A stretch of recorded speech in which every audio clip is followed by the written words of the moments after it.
Welcome to Get Shirty, the podcast where we ask our guests about the things in life that get them hot and bothered under the collar. The chat focuses on home, work and going out, but nothing is off limits. However, it's not all doom and gloom, as each guest gets a made-to-measure shirt, which they designed, so we talk about that too. We are a tailors after all. Our guest this week is actor Nigel Betts. Nigel is hardly off our screen, starring in comedies such as Boy Meets Girl to ongoing series like The Larkin, and has also been in every detective show going. But he's probably best known for playing Eddie Hope in Emmerdale and for being part of the Doctor Who universe as Mr. Armitage. Having faced aliens and the Dingles, what could possibly get under Nigel's skin? Well, it's time to find out. 3 tailors, 2 mic, 1 guest and a host of irritation. Let's get shirty. I'm often tweed from the waist up. Yeah. In my suits, I still used to wear my full tweed, but it's that mix of as slightly more formal or actually slightly more relaxed. Yeah. Because I didn't ever have a uniform for work. Yeah. I used to love dressing up, and because of my dad, and because of my grandfather I never met, there was always a thing about dressing properly. Turning out right, looking correct. And I just enjoyed. Yeah, I suppose I enjoy a really good suit and a shirt rather than, I feel the part. I feel right. I feel ready to go out. And, all that. And away from work, I suppose there's an idea of you're projecting. As actors, we're tins of beans. Where we are a thing we sell. There's always a big thing about being able to claim haircuts. Right. Every year with your accountant, and I said, well, because this is what I sell. Yeah. I wouldn't have to get my haircut necessarily. Yeah. But I do because I have to keep this because that's the picture that my agent sells. Yeah. And a kind of decision on how you want to look, how you want to portray yourself. For me it was the same. Suits was this is what I feel comfortable in as well. Yeah. But also I like the look of it. And I suppose, is there an element as well as whilst you're at work, you are always told what you're going to wear? Yeah. The character wears this, or the situation dictates that you'll be wearing that. Yeah.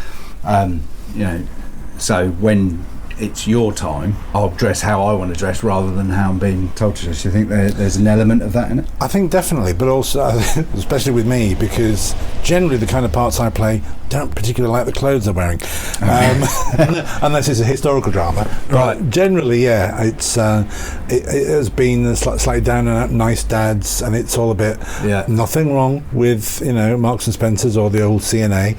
Yeah. But when I was off duty, I actually quite like to dress as I'd like to be dressing. So that is a tricky one, because even more so because my memory is going, and some days people go, "Oh, you were great in that." Was I? I didn't even remember doing it. Yeah. So what's the one you forget the most? That now you go, "Oh, I always forget I was in that." Well, it's bizarre. It's things that I have repeats of. So I think I've been in Holby or Casualty, or possibly both of them 2 or 3 times each.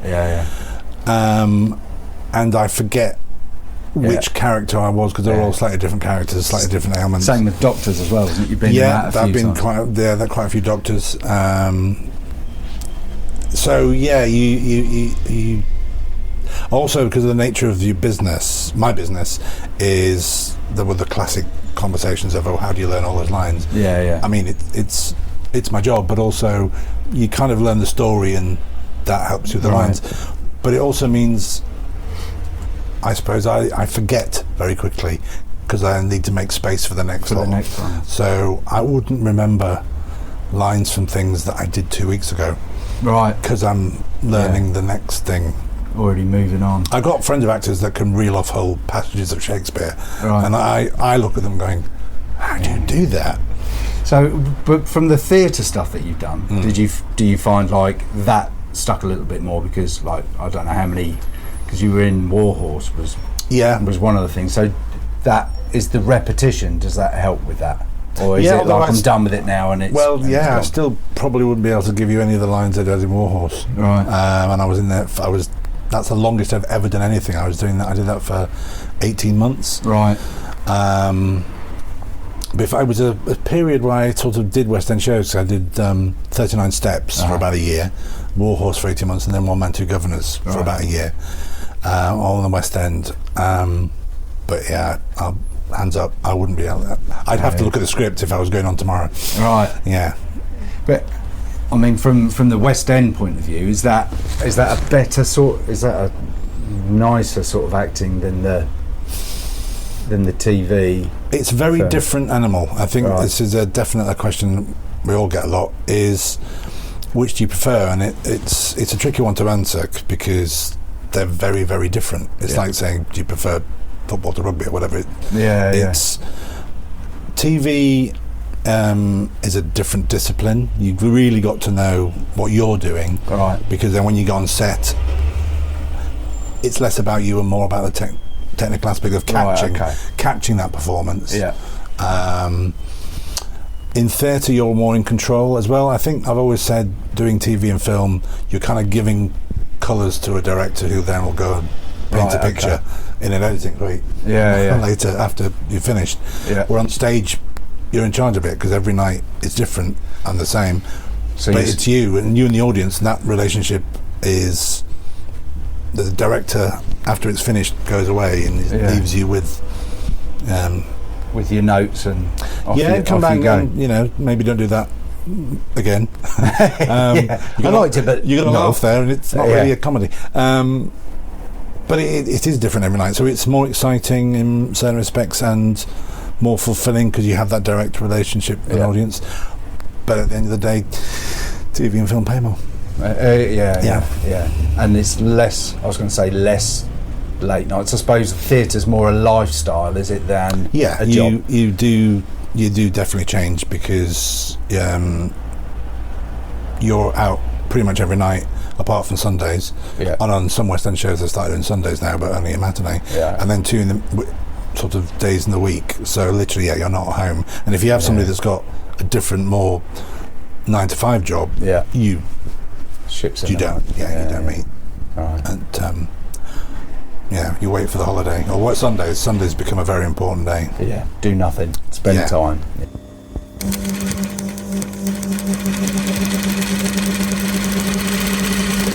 Let's sort of look at the things that are niggles in life. What would be the work one? Would it be around something like that? The thing that gets you shirty, as it were. Get the podcast name in there quick. It's tricky. I was thinking on the way here that I've always considered myself an incredibly well balanced and calm and patient person, and then I realised as I was thinking through things, I'm maybe growing into being the grumpy old man. Well, you're still young. It was your birthday, wasn't it? I turned the big 60, which was a benchmark. Thank you very much. That's good. It just means I'll be wearing more tweed from now on. What's a great work? I suppose I'm lucky in the respect of work, in that I've never woken up and gone, oh my God, I've got to go to work.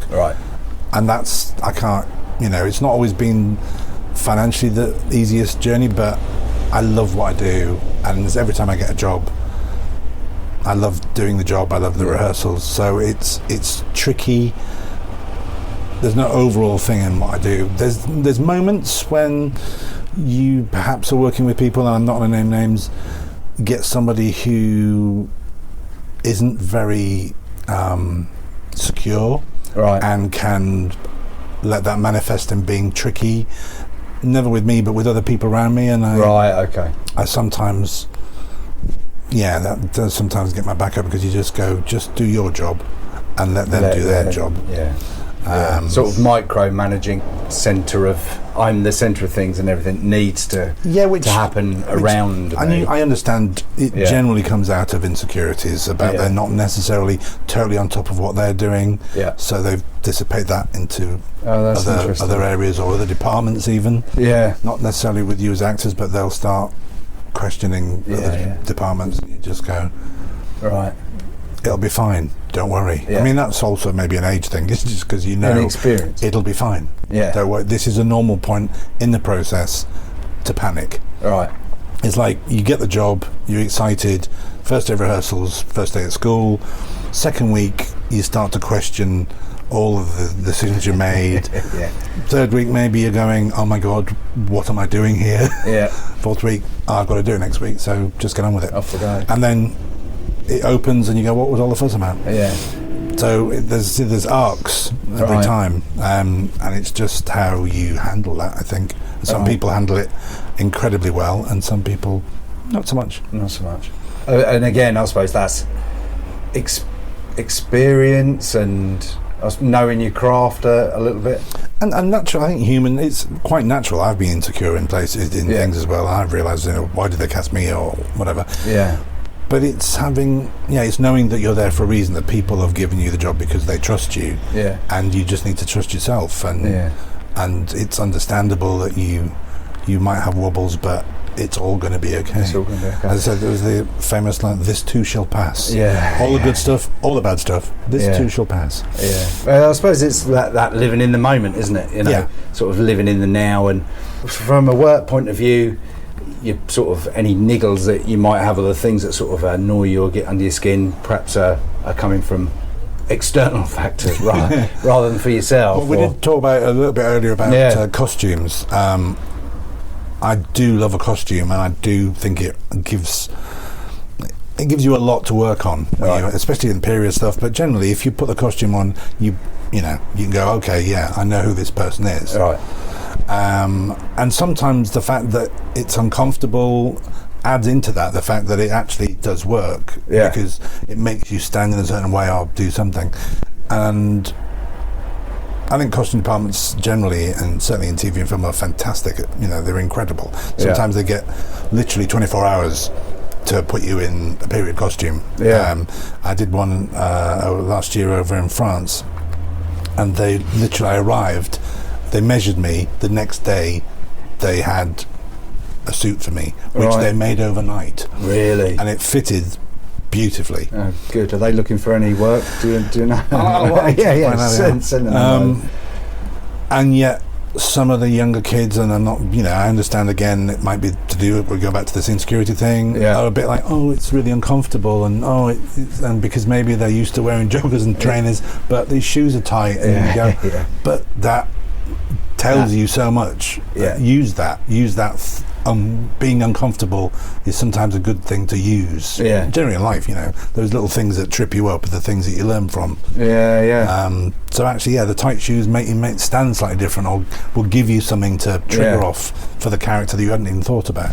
I suppose I think you said just then and earlier, it's that, I imagine, with a period piece as well, certainly from something like where the cloths would have been 20 ounce or 18 ounce rather than the sort of 9 ounce that people are used to now, where everything's like, we've all got air conditioning, and our sort of environments are very much controlled. But of course, back in the day, once you put your jacket on, your jacket was to keep you warm, it was to keep you dry, to keep and also to look smart and be serviceable. It had to do so much. And of course, it would have been uncomfortable having collars that you took off and was super starched and had to sit up because that was what looked correct. And what was acceptable. But if you think about the process, in the morning a kid will throw a t-shirt on, run out the front door.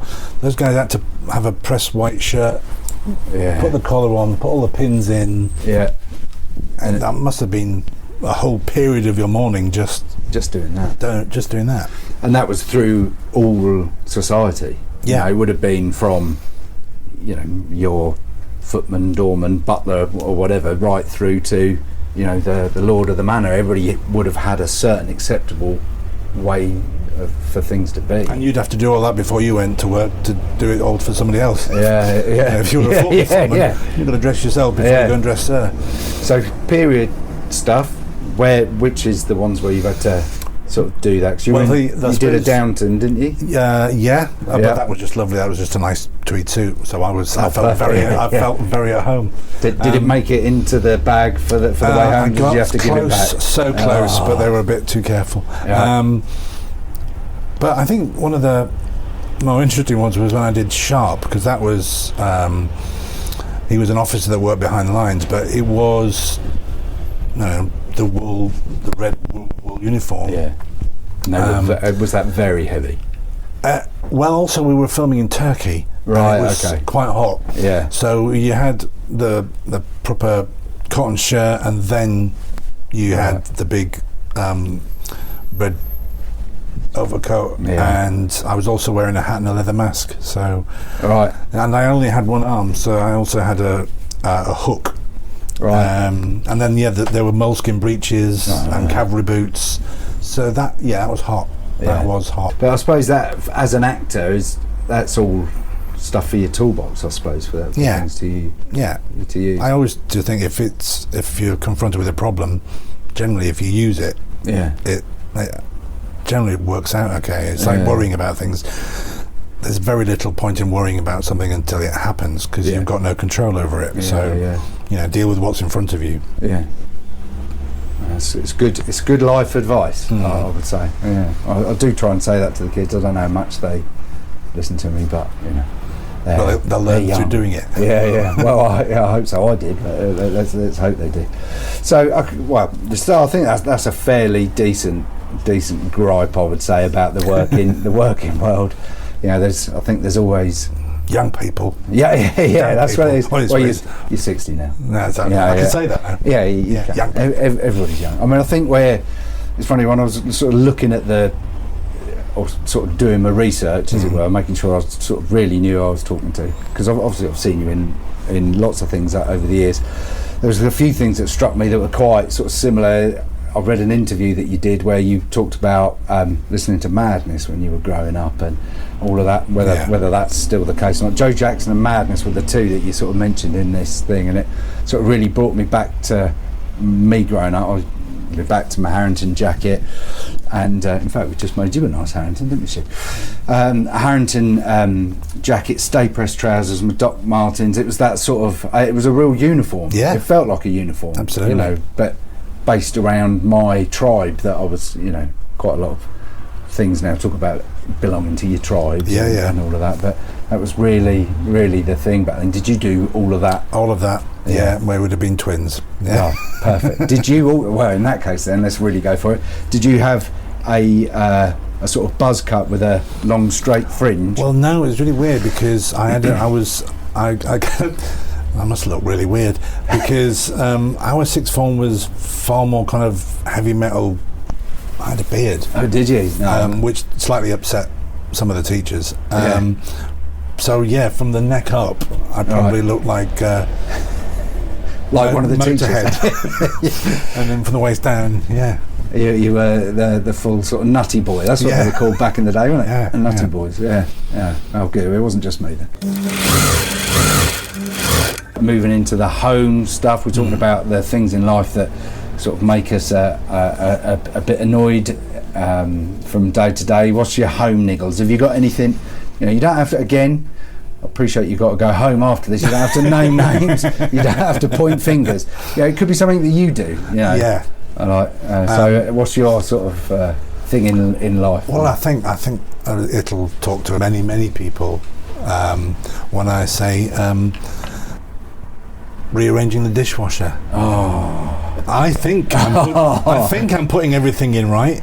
I think everything that I put in the dishwasher is absolutely right, but apparently not. No. Okay. It usually needs to have a full overhaul after. Does it? Yeah, after I've put everything in. Generally, everything needs to just move very slightly. Okay. Sometimes it's seemingly only one place, but okay, so let's talk. This is a topic quite close to mine and Stu's heart. Stu more so than me. But let's talk technique. Let's talk. Or have you not got one? Are you a scattergun approach? Well, no. That's why it's even more confusing, because I think I've got a really good technique, right? But I find that I haven't. Okay. So it seems very logical to me. Small plates in the small link, the bigger plates at the back. Yeah. Cups in the central bit, glasses on the outside. Right. It seems as it should be. Yeah, as it should be. So you're not corrected though. You just revisit it to put another glass in and realise that the configuration has changed. No. Sometimes, depending on who's in the room at the time, sometimes I can be corrected as I'm placing. Okay. But no, other than that, yes, it's when I go to empty it. Maybe the next day I realise that nothing is where I put it when I you've not sort of tricked yourself to think, I put it in normally, somehow during the process of it being cleaned it's reorganised. It's moved, It's a magic dishwasher. I think it was one of those the modern phrases of gaslighting. I'm beginning to think, am I going mad?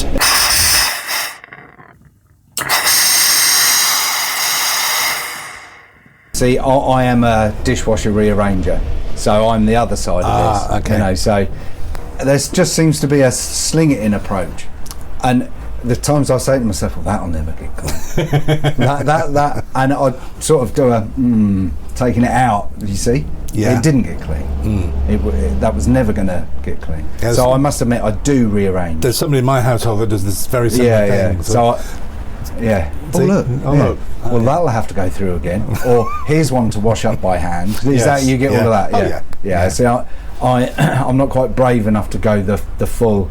I just limit myself to and put it on the side. No, I get both barrels. Oh, do you? Oh, yeah. Oh, yeah, okay. Yeah. So you're... well, what we might need to do later on is we might need some sort of photographic evidence of just how badly you stack the dishwasher, and maybe people could sort of go, well, no, that's absolutely... perhaps they can make the decision. Make the decision for you. Yeah. And then you could sort of proudly go, no, look, see? These people have said, the general public agree. The small plates in the front. Yeah, it's quite a sort of contentious thing, actually. There's quite a few of those things, and we probably find it here. Because really what we're talking about there is a preference. Yeah. You know, that's I like it to be like this, you like it to be like that. Both are equally as good, and of course, like the rest of my family, you just sling it all on top of each other in no apparent order. Sort of system at all. Yeah. So here it's probably I can't. What would it be here, Stu? Feel free to put yourself on mic. What are the things in the shop that we? Well, because we're sort of next door, we tend not to overlap too much. Yeah, that's true. Yeah, we've got you two messing up my office. Yeah, well, that's rearranging my office. Yeah, that's quite true, actually. Yeah, Stu has his own domain, you see, next door. Me and Sam are in the shop, and actually, even within the shop, this tends to be my domain. The workshop tends to be, where I'm not. If there was a dishwasher out there, we'd be in trouble. But thankfully, we all sort of do our own. It is good to have your own areas. Yeah. I find mine is outside. All right. Well, literally, just you go and stand in the garden, Nigel. Well, it's garden time. I bought and I'm now going to get this word right, a shoffice. I thought it was a shed, but it's not. It's a shoffice. Oh, that's good. And that is the place that I can have everything where I want it. Right. Probably the only place in our house, which actually, of course, isn't in our house. No. But that's that is my domain. Yeah. See, I tend to think of those as Beetlejuice rooms. There's that. Do you remember from the film where she wants to gut the whole house, and he says, "No, not this room. Just do it. All the rest of the house, except for this room. Leave this room as it is." Yeah. So your shoffice is that. I saw actually for your birthday you got a nice. I did. A nice military picture. A beautiful print of the Grande Armée, which again is going to be in my shoffice. Yeah. And I have to say I do get help with my shoffice, and sort of colour schemes about. I was going to paint it this colour, but apparently no. This colour would be a lot better for your shoffice. Yes, and I find it's usually correct. I find it's amazing how it's always correct.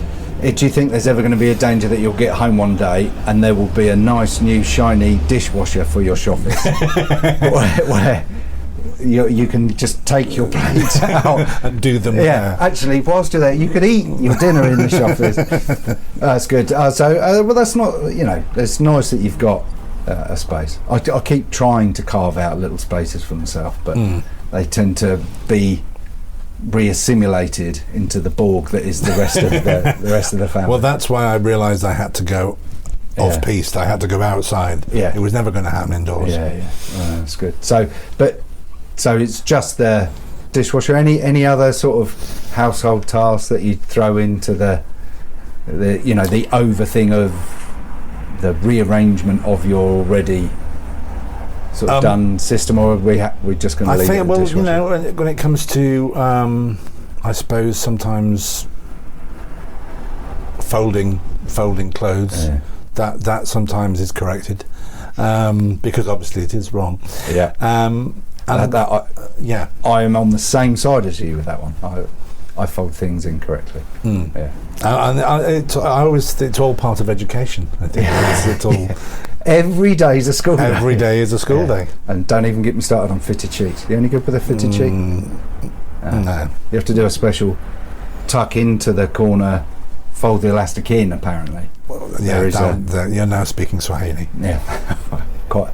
And I think that's my approach. I think that's why I managed to avoid the folding of the washing and the fitted sheets specifically, due to my doing it in a different language. I think is the key.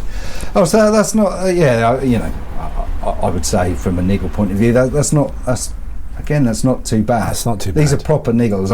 These are the sort of things that get you shirty rather than angry or annoyed, and that's really what we're looking at here. Oh, so that's good. Well, so that's home covered, work covered, right? So the next thing is, or I suppose the next focus is the going out or the entertainment side of your life, that relaxing. Have you got any niggles there? Well, that's when I start to move into proper grumpy. Oh, yeah, and when crossing the threshold. Into grumpydom. Where I live, and I suppose it's partly where I live because I live near Richmond Park, and we sometimes drive through there because sometimes it's the best way to get into Richmond. And I'm sure they're all lovely people. Yeah. But mammals, right? Yeah. Middle-aged men in lycra. Right. I am a middle-aged man, so but cycling 3 abreast around the park, using it as a velodrome. Right. Okay. Matching. Sometimes matching. Yeah.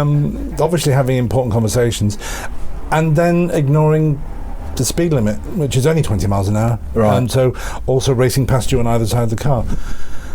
And that sometimes just does edge me into grumpiness. Yeah. Yeah. To the to a vocal point, or do you manage to just keep it at a sort of an annoyed simmer? I more of an annoyed simmer. I sometimes bite my tongue. More importantly, it's more dangerous. It's moving into the fantasy of having rhubars on my car. Right. Okay.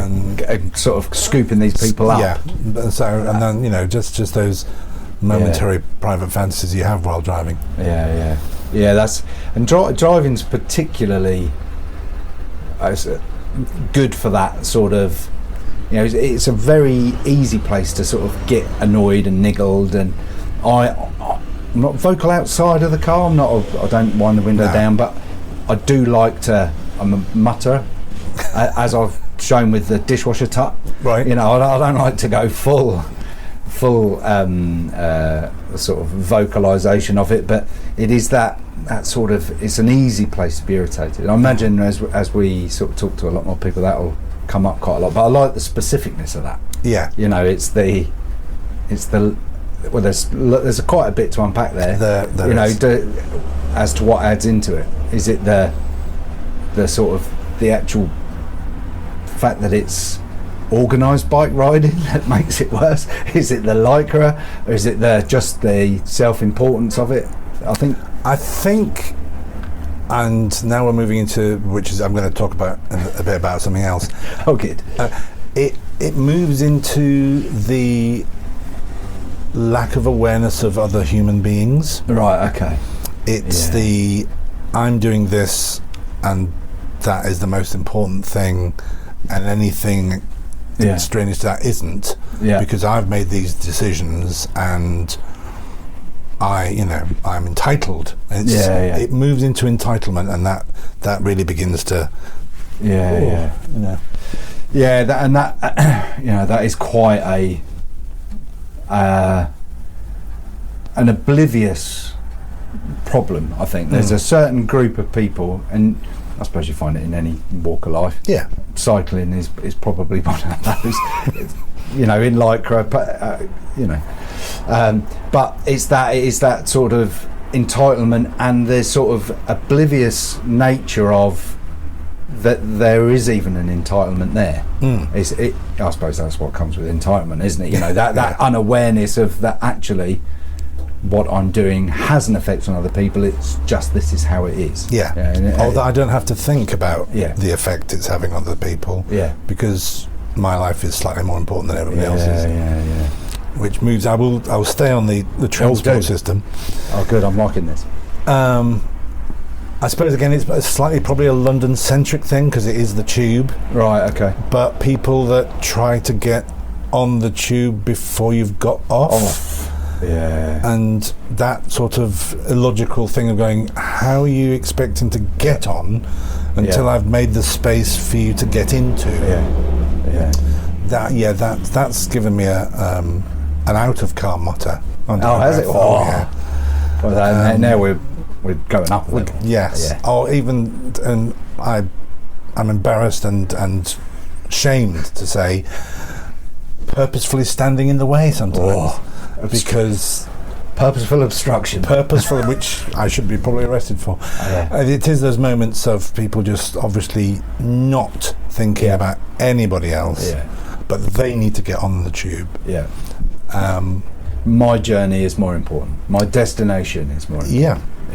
But I think it's those unthinking things. Like for me, I'm a bad queue watcher. Like I mentally keep track. I very rarely go to the pub these days, but I'm one of those. I was here first. And I don't mind somebody else going in front of me if they go, I'm sorry, you were here first, weren't you? Then I go, oh no, don't worry about it, we'll wait in, go for it. But it's that entitlement that would tip me over the edge to go, actually I was first. Otherwise I'd just let it go. But I'm they're jumping the queue, they're jumping the queue. I can live with it. No, I can't. And breathe. And breathe, yes. And it was worse, actually, when I found it really bad, was when the kids were small and I'd be queuing for a ride and I'd get indignant on my kids' behalf. Oh no, you're not pushing in front of me, you're pushing in front of my kids' enjoyment. Now my kids, I used to find that really, so I'd keep it, almost like I'm putting little mental numbers on people's back. No, come on, you're number 3, I am number 2. Yes. Move on. So no, I'm with you on that. So transport niggles, really, that's what we're talking about. I mean, sadly there's more. There's more. There's people that are on the phone when they get on a bus and treat the bus driver like they don't exist. And even will say something to the bus driver but still be on the phone.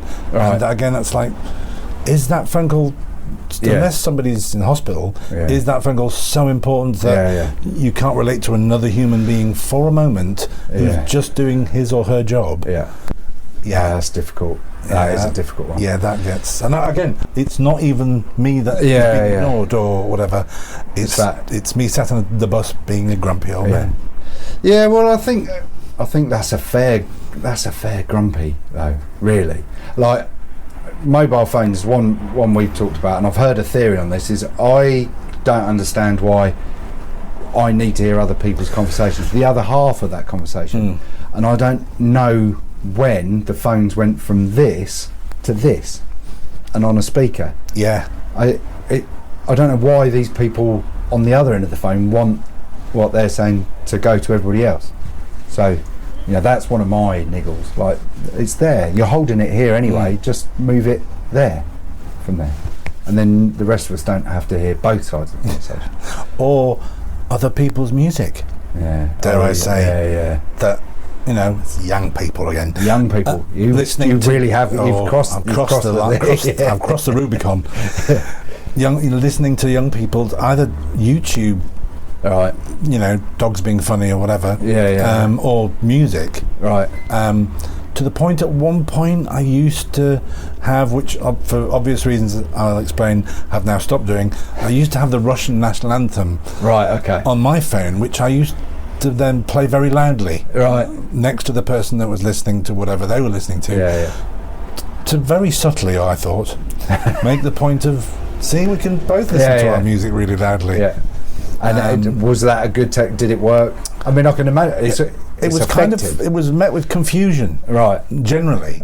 That's I suppose mainly because it was a national anthem and not, not somebody else's music. But I did stop using that for obvious reasons. But yes, it was mainly led with a quizzical confusion, not any realisation that I'm actually talking about your phone by using my phone now. It was just kind of... But I suppose it's that entitlement again, isn't it?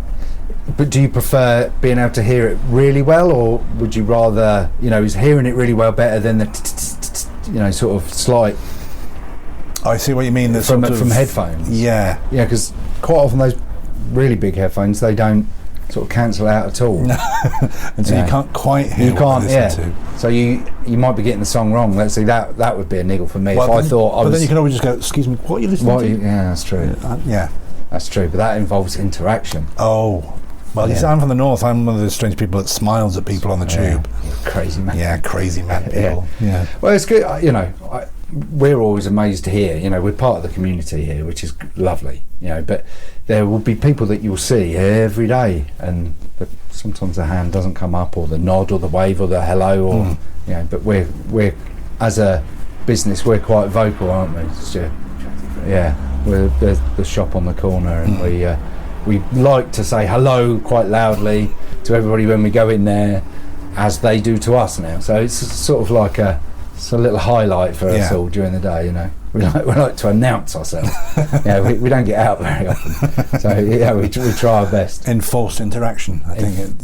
Enforced. Let's go with that. Or perhaps it's just we're bringing in the sort of spirit of the north.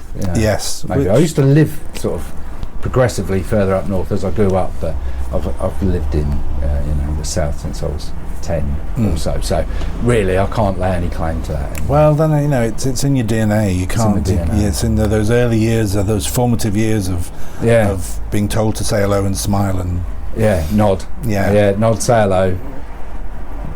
Walk directly into somebody else's house with that, and know that someone will give you a plate of food. That's what I used to like. Total strangers. It's good. We used to, when I was at college in Yorkshire as well, and obviously a real mix from all over the country, and we used to explain to the people from the south that people where we happened to be in a mining village, and saying people like to talk to you because they like to know who you are, because you've come to live in their community, and it saves them making it up just from what you look like. So actually sometimes it's better to talk than they'll make up a lot worse about you if you don't tell them. That's what that other people's imagination is always going to be a lot worse. So those early years, that was drama college, was it, that you went to? I did a degree at a college called Bretton Hall, which is sadly defunct. I read some of that's got a sort of nod to Legal Gentleman. Was that a Legal Gentleman arrived the year I left? Right. Oh, okay. So that was the same. Yeah, right. It's the same college. Yeah. And there's things based in Legal Gentleman on very much on those. I think. The local village for local people. Right. I think I used that shop quite a lot when I lived in really? Oh, wow. I see, now I want to go there. But so that was generally a really good experience? Yeah, really good.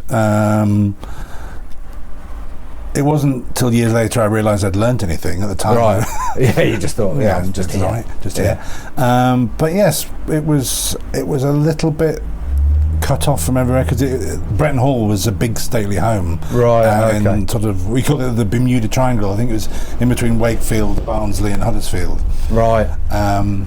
a beautiful old Georgian house, right. And where you stayed there as we well? stayed there, right. and there was false lakes designed by Capability Brown, or one of his right. students.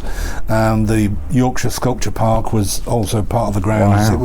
It was very idyllic, and we were all, doing plays and thinking we were the next big thing. Next big thing.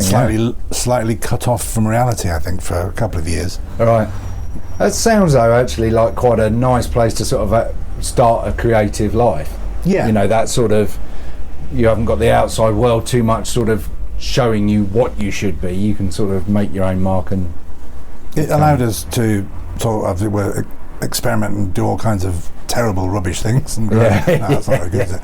No, it was a great time, actually, and it's nice to be able to look back on your college. I mean, I know a lot of people, friends of mine, don't. But it was. At the time, we thought it was a bit sort of, it's all, a bit rubbish. But when you look back, actually, no, we did do a lot of things that we perhaps wouldn't have done. Yeah. And then from there into theatre, was it? And you got your equity card through your Nottingham Playhouse. I actually playing. Was it a stag? There's a play called Stags and Hens. Very good. Right. Very good. I was the stag, right. And my role in that, it was in a time when you had to have an equity card to work. Yeah. But you couldn't work until you had an equity card. Right. Okay. And so getting an equity card was, the holy grail. People did it by doing kids' parties or doing stand-up. Right. Okay. Theatres had a couple to give out every year, and. We'd left, a little bit like the League of Gentlemen, we'd left Brighton and set up our own theatre company, which we're based in Nottingham for a while, called the Secret Agents. All right. Good name. Very good. And we all used to wear suits, white shirts, black ties. Perfect. It's never really changed. Yeah. But yes, the director at the theatre needed the stag for Stags and Hens, and you came on stage, you were sick, and you lay with your head in the toilet for the entire play, and then you were brought out and taken out, because it all takes place in the toilets of this nightclub. Oh, okay. And the Stags and Hens sort of come interact and everything else. So I got my equity card lying in the toilet. Right. Wow. No lines at all. No, just vomit. Just vegetable soup. A mouthful of vegetable soup every night before I went on. Right. And I ended up actually getting roles there immediately afterwards, so obviously the director saw something in my projectile vomit that he thought he could use elsewhere. So comfortably you could say you're perhaps the best vomiter in the business. Certainly at that time, in the mid-80s. In the mid-80s. Usurped now by a better vomiter. Absolutely. But in the mid-80s in Nottingham, nobody matched my vegetable soup. That's quite the claim. So, that's quite a sort of good way. I mean, that's a great story, though. That's a great sort of thing to be able to sort of say. And then from there into TV, and that was Jekyll and Hyde. Was that actually your first role? I did some, I think, a small thing in a Yorkshire TV thing based around lighthouses. I vaguely remember. Okay. It was 89, I think. Right. But Jekyll and Hyde was the first sort of proper TV, which was amazing, because from not really doing anything, doing a lot of theatre, I had 3 or 4 scenes, and 2 of them were with Michael Caine. Yeah, amazing. Which was amazing. And that must have been quite a nerve-wracking. Did you sort of really have to G yourself up to sort of get in there and do that, or was it just were you quite good at going, it's just another job? I suppose the joy of being that young is you have a certain level of arrogance. I can vomit. I can be a policeman. Open to learning, and he did. He was brilliant with me. He was very kind, and he literally to the point. Well, look, if you stand there, you be in the reflection of this shot, so we won't, when we do the reverse, you won't get cut out of it, you'll be in it, because we can do the whole scene looking into the mirror and things like that. And great. He could have just done it straight, and I would have just been a voice off, but And so no real ego or entitlement, like we were talking about earlier. And you know, I mean, I think he's done sort of classes about how, you know, what best to act, and which eye to look at, you know, right. but which he was kind of giving me there and then as a young. When I was only in it for I was on set for 3 days out of the entire filming period, so I was just coming in, doing a very small part, and going out again as a first job. But he took the time to sort of give me a little bit of knowledge. So which you can remember to this day. Yeah, absolutely. It goes to show how important those little sort of someone just taking a little bit of time, especially something like that who didn't need to. He could have been very kind of, I haven't got time. Yeah. Similarly, Richard Harris, I've read that he was gracious with his time or stories. He really was gracious with his stories. Yeah. Right. That was theatre, wasn't it? That was a theatre. Pirandello's Henry IV at the Wyndhams in the West End. I took over from a friend of mine that was leaving it. They'd done a tour and they went into the West End. Right. And I took over from him. And I think initially Richard wasn't too sure about me, because I was about 10 years younger than all the other guys that were. Basically, we were his guards looking after him in this mental asylum. But I said, don't worry, I'll grow a beard and it'll be fine. All right. And you know, it's one thing I've always been able to do. Quite rapidly, strangely enough. Overnight. But again, he was amazing, because he was a proper kind of old school film star. I mean, I know Michael Caine was, but there was something about Richard Harris that was almost otherworldly. Yeah. Because you knew, you had grown up with all the stories of how much of a roaring boy he'd been, and was the twinkle behind the eye was always there. And he was, again, incredibly creative. We did that show for a year. Wow. And he had an enormous part, and he was on it every night, and he was creative every night. Right. And he played with us, and he made it alive. There was a scene with it's a bit of a bizarre story. It's sort of set in the 1920s, but he's gone slightly mad and thinks he's a medieval king. So to appease him, they get all of the staff to dress up as medieval costumes. So he's playing the gag of the fact, yes, you are medieval king. That king, yeah. And people come to visit, and somebody left a flask, which obviously is incongruous. And there's a whole scene where he picks the flask up, and we're all going, oh my God, what's going to happen? Yeah. And blocked in the scene is that he just threw it. So one of us four had to catch it. Right, okay. To disappear it. Yeah. But we never knew who he was going to throw it to. Oh, really? So every night it was, which was great, because it creates great energy. Yeah. Because everybody was absolutely on it, because you never knew who was going to get. Sort of brings a real, an extra sort of realism, like, I suppose, like the clothes, isn't it? Something you can draw on, you know? Oh, how and that's a very small moment, but it kind of encompasses the fact that he was always on it. He was always creating, always thinking.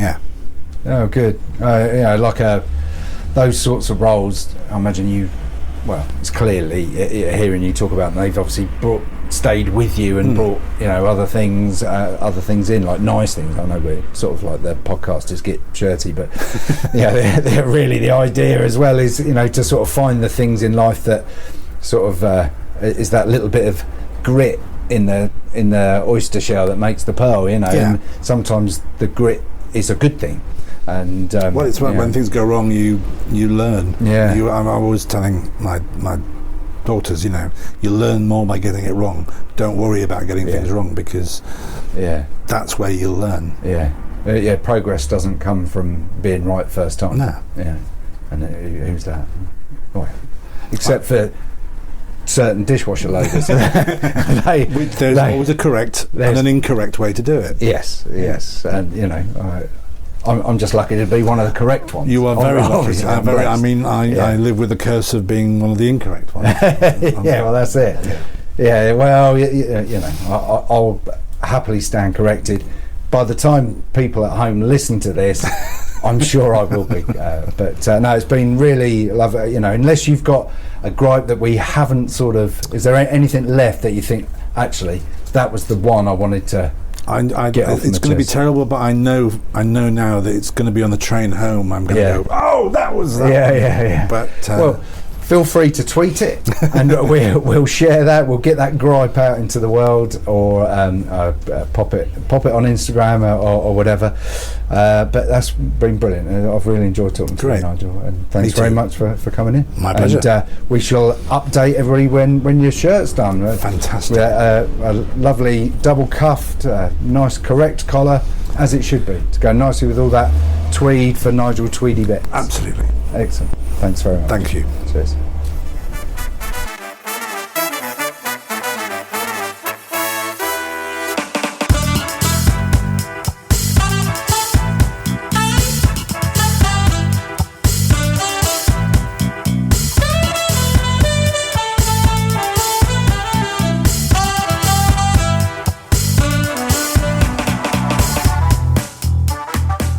So there you have it, the very first Get Shirty podcast.